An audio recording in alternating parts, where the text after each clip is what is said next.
Thank you, Maggie, for being with us today and presenting that talk.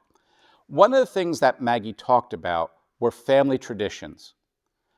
And as she was talking, there were some family traditions of my own that came to mind. For me, every Sunday morning was exactly the same from when as early as I can remember, up until about the age of 11. And this is what Sunday morning looked like at my house. We would all get up and we would go to the 8:30 Mass every Sunday morning. And that's because when I grew up, you weren't allowed to eat on Sunday until you received the Eucharist. So from midnight on Saturday until the time you went to Mass on Sunday, you weren't allowed to eat. So of course the early Masses were very crowded. We would all pile into my father's car, he and my mother in the front seat, me, my sister, and brothers in the back seat. And we would all head to St. Anthony's Church in Hawthorne, where I grew up. We would sit in the same pew every Sunday. Monsignor Brestel would always be the priest for the 8:30 Mass. And after Mass, we would get back in the car and drive over to Frank's Deli, where my father would buy cold cuts, hard rolls, and if my mother didn't make her homemade potato salad, we would get the store-bought. From there, we would travel down Lafayette Avenue to Span's Bakery, where we would get Boston cream donuts. And as you can tell, I like Boston cream donuts. From there, we would go home. My brother Tom and I would eat our donuts while watching Abbott and Costello and the Bowery Boys on TV. And then at lunchtime, I would have a ham and cheese with mustard on a hard roll, and preferably with my mother's homemade potato salad. For me, that was every Sunday. It was a tradition. It was something that centered all around that Mass on Sunday morning. My friend Phyllis, who is also a youth minister, when she does this at her parish, she shares the story of her daughter Nicole. When Nicole was growing up, they had a tradition in their family at Christmas time. This was back when everybody owned that three-piece wall unit that went across the back wall of usually your living room, and it had your TV and your VCR and your encyclopedia set there.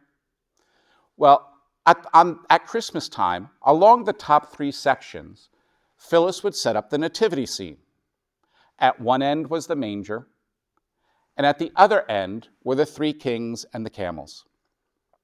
And all during Lent, those three kings and camels would slowly move towards baby Jesus so that on Christmas morning, they arrived at the stable. And year after year, Nicole would move those figures until Christmas morning, they arrived. Well, when Nicole was a teenager, she went off to softball practice while her family was doing a garage sale for a planned move out of state.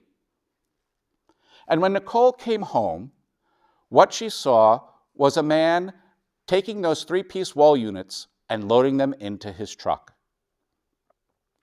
When Nicole saw this, she began to sob, not cry, sob.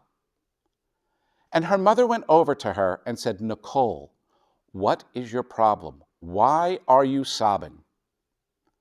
And through her tears, Nicole shared, how are the three kings and camels now going to reach baby Jesus on Christmas morning?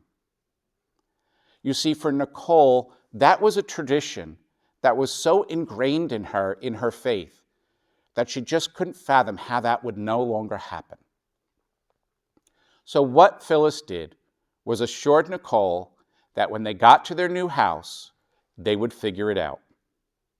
And sure enough, after they had moved in and all the pieces of furniture had been placed where they wanted them, Nicole and Phyllis figured out where baby Jesus could meet the three kings and the camels. Nicole now is in her mid-30s and has children of her own. And guess what her children do every year during Advent leading up to Christmas Day?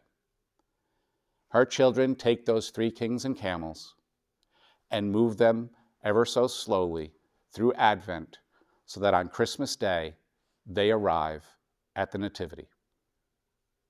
And that's what a tradition is. It's something that we take and pass down from generation to generation. Sometimes we don't even know how they started, where they came from, or what their meaning was originally. We just do them. Another one that we have in my family is when we were confirmed, each one of us received a statue of a saint whose name we took for confirmation. My sister had Mary. My one brother had St. Anthony, and my other brother, Joseph. For me, as the youngest, when I was confirmed, we weren't allowed to take a confirmation name. We had to keep our own baptismal name. So I thought, there it goes. Tradition ends with me because there's no St. Glenn. But my sister knew that if I was able to choose a name, I would have chosen Francis after Francis of Assisi, the patron saint of animals. So on confirmation day, my sister gave me this statue of St. Francis so that the tradition could continue. This statue I keep in my office here at the church as a constant reminder of that connection to my faith and my confirmation. So now there are some questions, candidates for you and your sponsors to share on family traditions.